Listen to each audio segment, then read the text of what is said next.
Many times, we blame politicians for mismanagement, corruption, incompetence, and being blatant lies, causing all the woes of our countries. None of them is far from the truth.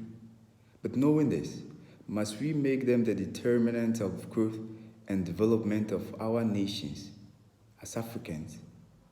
It is clear that they hold the political and regulatory powers to enhance growth and our social well-being. However, they shouldn't be the focal point when it comes to development, since they lack the political will to do so. We have our roles to play in tackling poverty in Ghana and Africa because it needs holistic approach. I believe it is in our interest, especially the youth, to come up with innovative means to build and be drivers of positive change. As private sector entrepreneur organizations, we need to shape the corporate environment in which we do business and ensure that it is conducive for sustainable development and, more importantly, beneficial to the community and to the country. Every little thing counts and shouldn't be taken for granted, and likewise every little misconduct. We always say the youth are the future, but the billion-dollar question is, are we truly? It will not be out of scope if we, the youth, will come up with or will take up challenging and demanding missions to build our countries, which is our future. We have nowhere else except here, and it will be a great deal if we consider making it a better place for our own gains. We wake up every morning with a common wish of traveling abroad for better lives, seeking greener pastures, but forgetting that we are surrounded by a more greener environment than they have in the UKs and the Americas. Most of the leaders in government we know are old fellas, and that's rightly taught by Mo Ibrahim. How can an old man who wouldn't be there tomorrow decide and plans on what happens tomorrow for us under these emerging technologies of which they clearly have no clue of? And so if the governments are not concerned of our tomorrow and undertaking initiatives that we feel do not guarantee the development and growth of our future, what do we do? If jobs are not being created, if agriculture initiatives are not done right to create food security, if infrastructure are not being built, if educational initiatives and related policies are not done right, what do we do? That is the question. What do we do? Must we engage in scamming? Must we undertake cyber crimes that is punishable? Will that secure us the future that we so much require? Why don't we then channel the energy and the smartness into drawing in investors to join hands in executing mutually beneficial projects and activities? Before the existence of the internet, it was very difficult to communicate with someone who wasn't in the same room with you or closer to you, much more someone in another country or another city.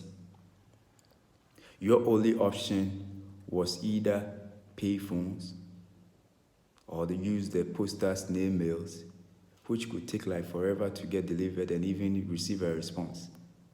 With the introduction of the internet, we now have the ability to send and receive messages through electronic mails, messengers, WhatsApps, and related, instantaneously without the need of a postage stamp. Why don't we then take the best part of it to develop ourselves and our countries, rather than committing crimes that could get us in jail and even worse, destroy the reputation of our dear country and its citizens? Unfortunately, the ability to send and receive messages have also generated a means for cyber crimes to operate. Many investors, as we know, use the internet and social media to help them with investment decisions. While these online tools can be can provide many benefits for investors, these same tools make them attractive targets for criminals. These criminals are quick to adapt to new technologies, and the internet is no exception. The internet is a useful way to reach mass audience without spending a lot of time and money, visiting and holding meetings.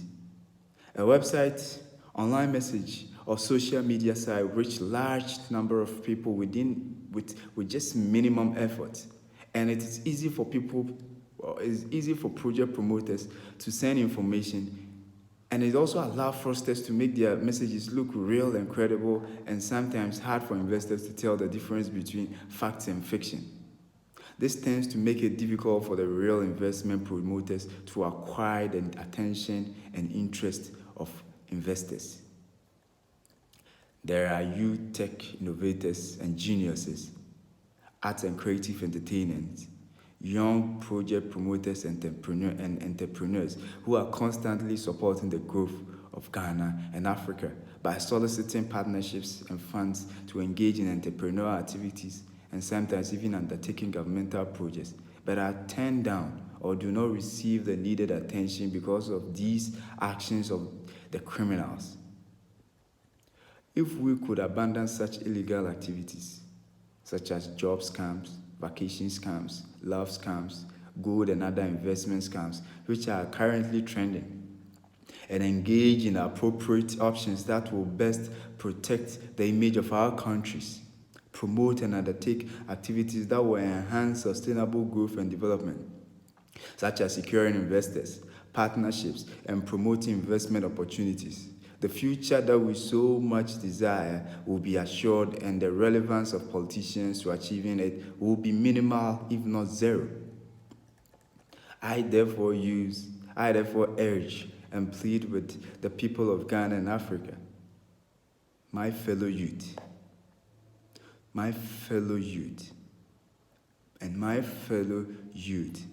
to be much more concerned and engaged in legal and sustainable ways of wealth creation, and not to continue with these heinous and detrimental activities instead of developmental actions. And note that there is no shortcut to heaven, and same is for wealth creation. It requires a process, and attempting to override it would cause more damage. Ghana and Africa can be great. All that is required is all hands on deck. Thank you for listening to me. My name is Rudolf Schirmer Ampofo-Domfeh. I'm the CEO of Oxen Global. Thank you.